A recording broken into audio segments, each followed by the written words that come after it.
Hey, what's going on, guys? Back in the saddle, kinda. I just found out from the neurosurgeon I need back surgery again, this time in my lower lumbar. It said L3S1. Yeah, I got a pinched nerve. So, yeah, thanks, U.S. Army. But the U.S. Army's paying for it, so thank you so much. Well, actually, the taxpayers are paying for it, so thank you guys so much. So I'm back in the saddle. I did content for the first time for Fieldcraft Survival this morning. I did a series called Back to Basics for Fieldcraft Survival's YouTube channel. It's always good to revisit basics, even if you have the skill sets. Kind of revisiting that, even for me, teaching it has been really great. I focused on 3 different carry configurations, inside, outside the waistband, as well as fanny packs, MRSs, purses, European man satchels, whatever you're into. On the spine thing, I think Andy Stump would call that weak genes. And I say because, I'm a non-commissioned officer, sergeant major, and we are the backbone of the military. And Gumby, Andy Stump, his call sign's Gumby. He was an officer, so he wouldn't know anything about that. Make sure you send this to Andy. So I wanted to talk about a couple of things. One, 90 days it's been since I've actually done content. And I'm happy to be back. I will be honest, it's a little weird. When you haven't worked in 90 days and you've been in survival mode, when you've been in fight or flight for 90 days, it's a little weird. I would hear, noises outside, and I was paranoid that it was the SWAT team about to kick in my door. The criminal side, obviously, completely dismissed, but I'm still dealing with the DCFS side, the Department of Child and Family Services. And I won't bore you with a lot of it because I talked about this on the Cleared Hot podcast with Andy. But I'm going to go back to Montana next week, this coming week, to talk to him, to basically talk to you about the details that I dealt with on the family side. Now, one, it's very uncomfortable for me to talk about this personally, but I'll tell you why I'm doing it. Because I feel obligated, based on all the support you've given me for the last decade in improving my life post-military and allowing my business, although disrupted and hurting really bad right now, allowing Fieldcraft Survival and me to have a life post-military because of your support. If it wasn't for your support, I wouldn't be able to live a lifestyle of preparedness, educate you guys, and do what I truly am passionate about. So thank you. So I feel like I owe it to you, the bottom line is. Now, is it comfortable? No, it's not comfortable talking about my personal life, because for those of you who actually know me as friends, partners, and those of you who don't, I don't share my personal life with many people. I have a very small inner circle. So it's not been easy. I'm getting back on the road September 28th, 29th. I'll be in San Bernardino teaching pistol carbine, and I'll be teaching rewilding, or participating in teaching rewilding with my instructors at the end of this month in Tabiona, Utah. I just did a segment for Patreon, so if you're not a Patreon member, think about it. I'll put it in the links down below in the description. But that's basically for unfiltered access and the things that I talk about, including things like this, which I'll drop for Patreon. I just want to say thank you for all the support. It's overwhelming how much support I've gotten, despite all the hate. And guys, I'll reiterate this. I said it last time. When you're in survival mode, when you're prioritizing your survival moment to moment, not just day to day, week to week, but moment to moment, the last thing you care about is somebody's opinion. And to be honest, I pray for those who hate me, because when people identify that they hate somebody, they're dealing with something very dark inside them. I don't hate anybody. I don't. And for the people who are haters of me, not one of them know me. I don't know many of those people who know me or who haven't burned me in the past. And so if somebody has self-identified in your life because they've talked poorly about you or done something wrong to you, be thankful, be kind, pray for that person, and then move on with your life. They're doing you a favor.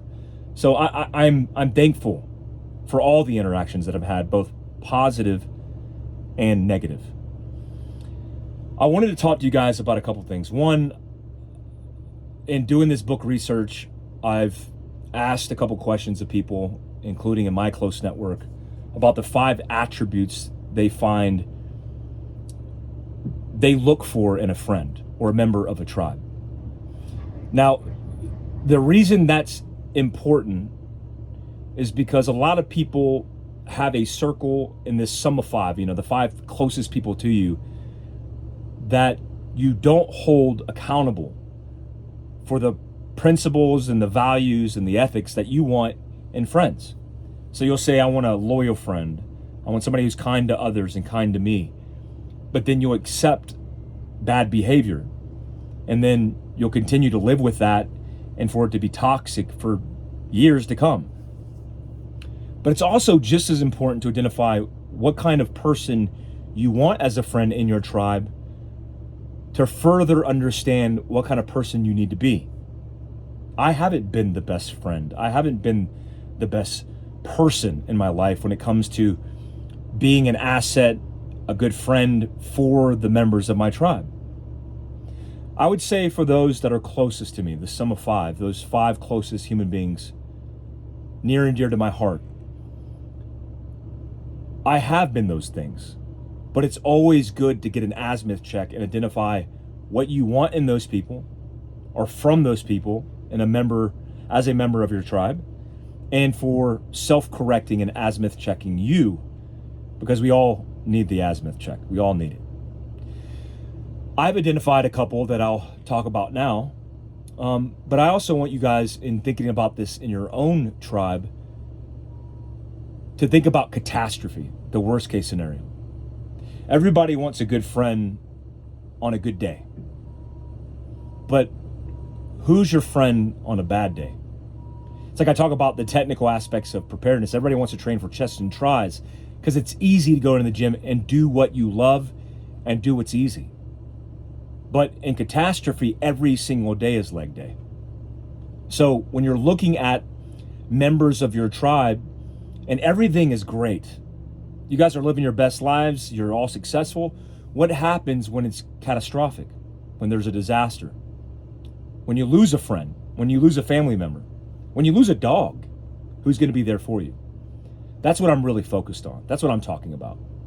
Because you are preparing your tribe in the resilience of your group, your family, your community, to get through adversity in the worst potential way. Because I think it's happening. I think it's coming. If you've been paying attention to the UK, which you should, you've identified a whole bunch of civilians in the UK who are being identified as bad people, racist, bad people. But what are they doing? They're protecting their country. But they've been villainized, segregated, and segmented into a percentage of the population, called whatever is called by the other side because they're not on that team. And that's problematic. Because that's the world we're facing in America, where our country could be facing the same reality, except multiple times over, based on sheer population density and the amount of groups that we have that are segregated and have toxic intent in the future that they're willing to take opportunity to take advantage of. So if you have an election where half the country is divided and the other half doesn't believe in what just took place was fair, what do you think is going to happen? Well, not just that group or segment of the population being disassociated, being angry because they're further being vilified, but also every single element and small subgroup, gang, club, name it what you want, taking advantage because there's an opportunity to burn it down. So I think it's important to identify, one, who you want to be as a good member of a tribe, call it the good tribe, who you accept in your tribe, the standards that you hold near and dear, and live those standards, obviously. Don't be two-faced about it.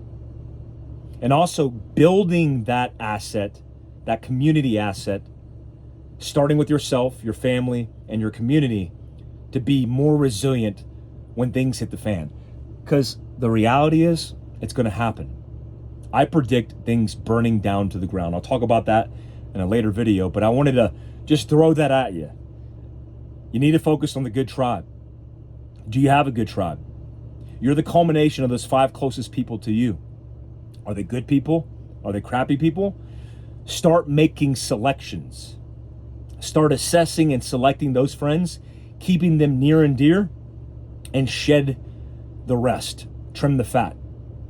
When all of this went down, when all this stuff happened, I had a lot of good people contact me. Surprisingly, people I'd never thought would contact me. But being a little disappointed, I also had people that I thought were going to be there, and they never were. I don't like to call out and cry for help and support, even in the worst case scenario. But likely I needed it. But those people who were in my close network, the Evan Havers, Andy Stumps, Tim Kennedys of the world, the Kevin Eckners, the Jason Moses, all these amazing people around me, they rallied. Esteban, there's so many. They rallied. But there are a lot of people who demonstrated through really inaction, not reaching out. And I get it, right? Some people don't want to be involved in all the drama. I get it. But there are a lot of people who showed me their true colors. And that's okay. Like I said, that's okay. In fact, I'm thankful for that. Because now I know where I need to focus my attention and my energy. Guys, I'm getting back to it. I appreciate all the support. It's been a wild ride. I want to get back because you guys have compelled me. All the messages and all the DMs and all the things that you guys have done and saying, get back to it, you got this, have given me energy, have given me a purpose in redefining myself, and truly have had to redefine myself. My main focus is building my relationship with Jesus Christ and God, my family, because my family is very important to me, even if I have to rebuild that from scratch, and also making sure that you're educated and prepared for the worst case scenario.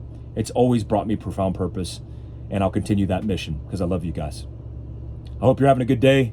I hope you subscribe to all the channels and do all that stuff because Fieldcraft Survival and all my employees could use the support, but you could use the preparedness training as well. And I'm appreciative and humbled by everything you guys have done for me. Until next time. Thanks, guys.